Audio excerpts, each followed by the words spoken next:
NBA fans, welcome back. Look, the Atlanta Hawks finally did what everyone knew they were going to do. John Collins is on the trading block. Before jumping in this video, I wanted to say, go join the Discord. It's going to be in the description. Let me know if I should make a Twitch. Probably going to make a Twitch. I'm going to be live streaming the Sixers game tomorrow at 3 p.m., so make sure you are on YouTube, checking me out, checking the game out while you're checking, a lot of checking out. I don't know, dude. I don't know. I'm just talking at this point. But let's get into the video while I'm here.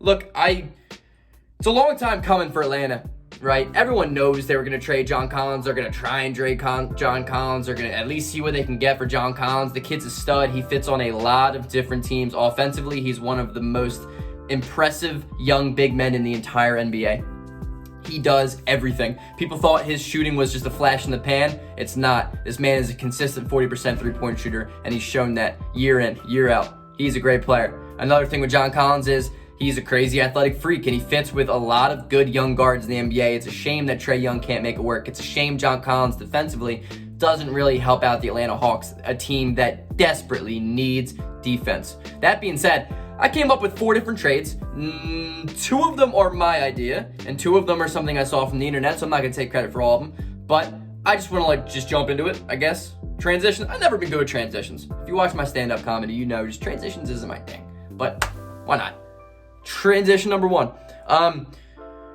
This deal has to do with the Boston Celtics. The Boston Celtics receive John Collins in exchange for a 2022 first-round pick, unprotected, Marcus Smart, and Grant Williams. This is not a deal that I came up with. This is a deal that I found up on the internet. And personally, I don't think it's going to be done. And I don't know how much it genuinely helps the Boston Celtics. I think, obviously, offensively, Boston becomes a much better team, but Boston's defense is bad this year, and it just doesn't help the defensive problem on that side of the ball. Boston needs to be looking towards a big man who can stop Embiid, or a big man that can at least contain Embiid, or contain big guys and rebound well. And though John Collins is a good rebounder, he's not a good defender. He's not tall enough. He's like 6'9", 6'10" on a really good day when he's stretched out in the morning. Embiid would dominate him. He would. Offensively, Boston would be lethal. Boston would be a really, really good team. I mean, imagine, Kemba, Jaylen Brown, Jason Tatum, and John Collins out. That's impressive. It's impressive. But it's kind of just 3 wings, John Collins isn't necessarily a wing, but he's closer to a wing than he is a center. That's the way I see him. So I'm not doing that deal for either team. I think you can get more out of Boston too if I'm Atlanta. Trade number 2, the Minnesota Timberwolves receive John Collins, and the Atlanta Hawks receive Jarrett Culver, Naz Reid, and a 2022 unprotected first-round pick and a 2021 top 3 protected first-round pick. I like this deal. I like this deal more than I like the Boston deal, only because of the draft capital. I think the top 3 protected deal could give you a top 5 pick, and in this draft class, that is really, really legit. Really legit. I don't think Jarrett Culver's a good player, but he gives Atlanta something Atlanta needs desperately, which is a wing defender. Jarrett Culver's a good defender. He's an athletic defender. He's a good player, and he still has upside.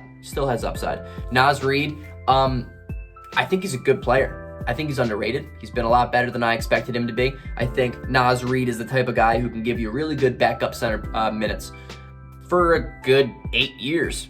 Arguably, you could give him Onyeka Okongwu, Clint Capella. That's defensively a really good 2, and Naz Reid gives you some good offense. He's a good rebounder. He's expanding and improving his game every single year. He's going to be better next year. I think he's a good player. I think he's going to start getting more noticed because he's improved a lot over the last 2 years, and he just seems like that guy that's going to just constantly be getting better. Kind of like a Christian Wood type of dude. I'm not comparing the 2 games, but I'm comparing the mindsets. That's at least what I see on Naz Reid. So I don't hate that deal. That's 2 first-round picks, man. That's decent. It's a decent haul for a guy that is on a last year of his deal. And then on Minnesota's part, they're going to have D'Lo, Cat, and John Collins. That's a crazy offense, but again, there's no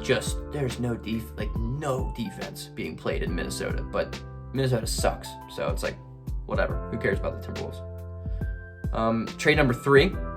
The Charlotte Hornets select John Collins. Imagine that, John Collins and LaMelo. And the Atlanta Hawks receive Miles Bridges, a 2023 unprotected first-round pick, and a 2025 lottery-protected first-round pick.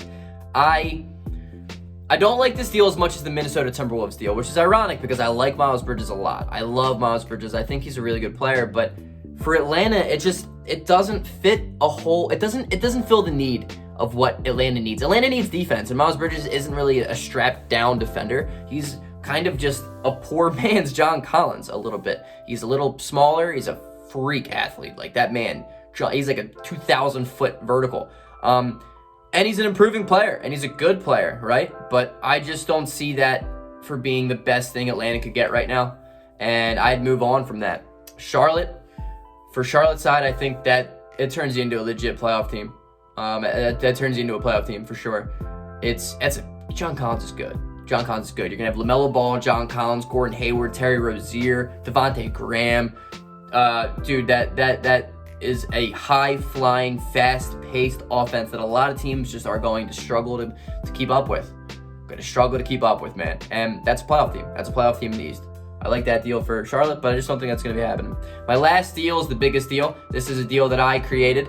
The Washington Wizards select John Collins, DeAndre Hunter, Tony Snell, Kevin Huerter, 2022 first-round pick, and a 2024 first-round pick. And Atlanta receives Bradley Beal, Troy Brown Jr., and a 2022 second-round pick.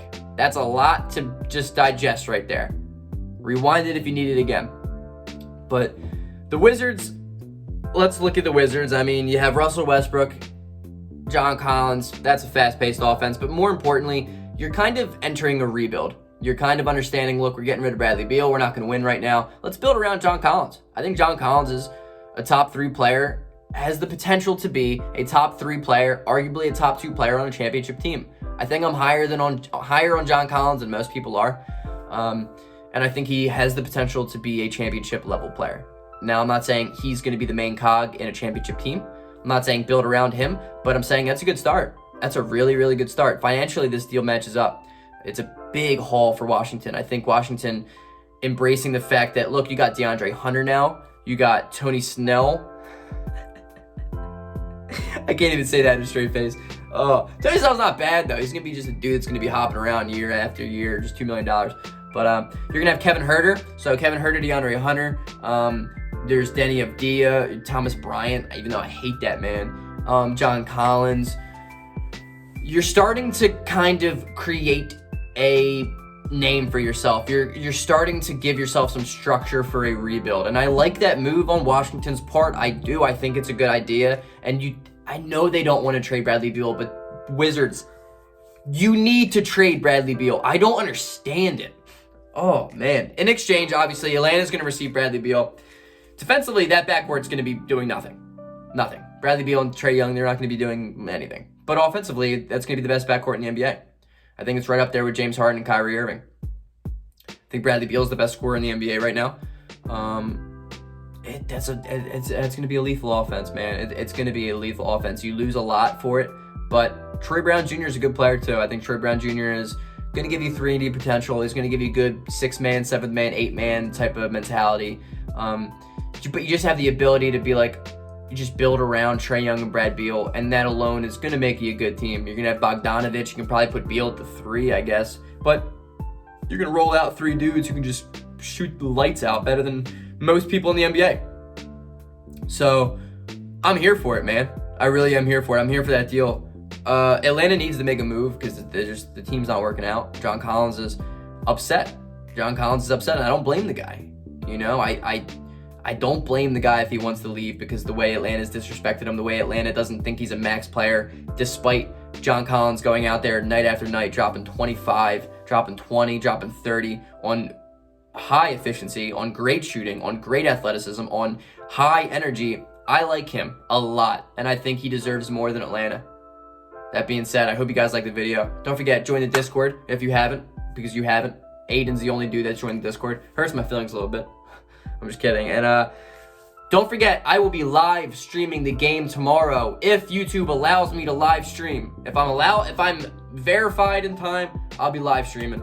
Peace out. Go Sixers.